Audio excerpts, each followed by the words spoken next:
नमस्कार दोस्तों, स्वागत है हमारा आज की इस वीडियो में।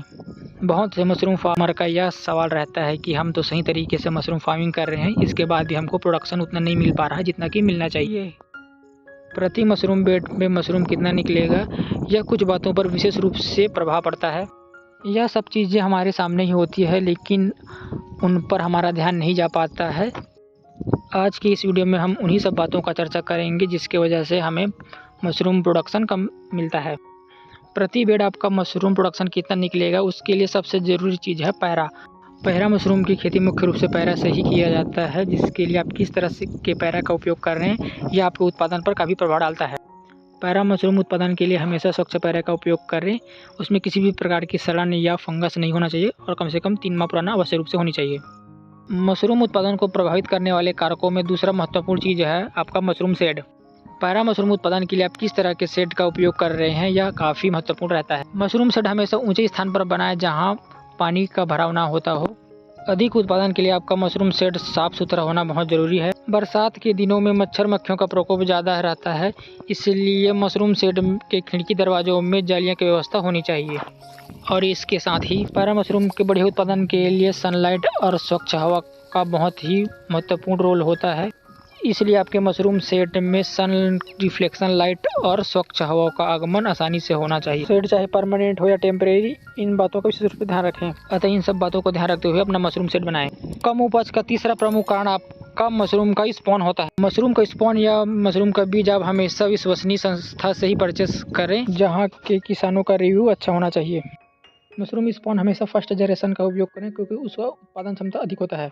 1 माह से अधिक पुराना बीज का उपयोग नहीं करें। पैरा मशरूम का फ्रेश बीज हमेशा सफ़ेद या हल्का पीलापन लिए होता है। इनके अलावा यदि कोई काला, नीला इस तरह के कोई कलर आपको अगर मशरूम स्पॉन में कहीं दिख रहे हो तो उसको नहीं यूज़ करना है। तो इस तरह से पैरा मशरूम के फार्मिंग के लिए स्पॉन का ध्यान रखें।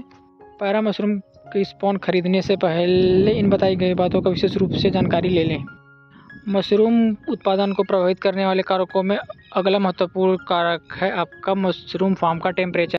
एक अच्छे तरीके से पैरा मशरूम के फार्मिंग के लिए आपके मशरूम शेड का टेम्परेचर कम से कम 30 से 35 के बीच होना चाहिए। बरसात के दिनों में लगातार बारिश होने से दिन के औसतन तापमान में काफ़ी उतार चढ़ाव देखने को मिलता है।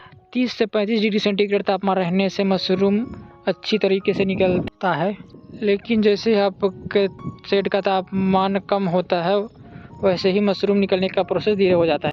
किसी भी स्थिति में आपका मशरूम फार्म का टेम्परेचर 25 डिग्री सेंटीग्रेड से नीचे नहीं जाना चाहिए। शेड में टेम्परेचर कम रहने से मशरूम शेड में टेम्परेचर बढ़ाने के लिए आप हैलोजन लाइट या रूम हीटर का उपयोग कर सकते हैं। तो इस तरह से आप मशरूम फार्म में टेम्परेचर का विशेष रूप से ध्यान रखें। अगला महत्वपूर्ण चीज़ है जिससे कि आपका मशरूम फार्म का प्रोडक्शन प्रभावित होता है, वो है कि आप किसी भी मेथड से चाहे मशरूम बेड लगा रहे हो उसको अच्छे तरीके से ढकना काफ़ी ज़रूरी रहता है। मशरूम बेड को पॉलीथीन शीट से चारों तरफ से अच्छे से ढकना रहता है, जिससे कि एक एटमॉस्फेयर क्रिएट होता है माइसीलियम के ग्रो करने के लिए। यदि आप मशरूम बेड को अच्छे से कवर नहीं करते हैं तो उसका सीधा प्रभाव आपके मशरूम प्रोडक्शन में देखने को मिलेगा। तो इस तरह से प्रति बेड मशरूम अधिक निकलेगा कि कम निकलेगा, यही कुछ महत्वपूर्ण बातें होती है जो उसको प्रभावित करता है। यह सब चीज़ें हमने आपके साथ अपने अनुभव के आधार पर साझा किया है। यदि आप इन सब का ध्यान रखते हैं तो आपका प्रति बेड मशरूम अधिक से अधिक मात्रा में अवश्य रूप से निकलेगा। पैरा मशरूम उत्पादन के लिए पैरे का चुनाव किस प्रकार से करें, कैसे स्पॉन की क्वालिटी का पता लगाएं, शेड का निर्माण किस तरीके से करें, इन सभी बातों की विस्तृत जानकारी हमने अपने चैनल पर वीडियो के माध्यम से अपलोड किया है। एक बार अवश्य रूप से विजिट कर लें। आज के वीडियो में बस इतना ही। मिलते हैं हम अपनी नई वीडियो में नई जानकारी के साथ। तब तक के लिए धन्यवाद। अगर आप हमारे चैनल पर नए हैं, चैनल को सब्सक्राइब करें। अगर यह जानकारी अच्छी लगी तो वीडियो को लाइक और शेयर ज़रूर करें।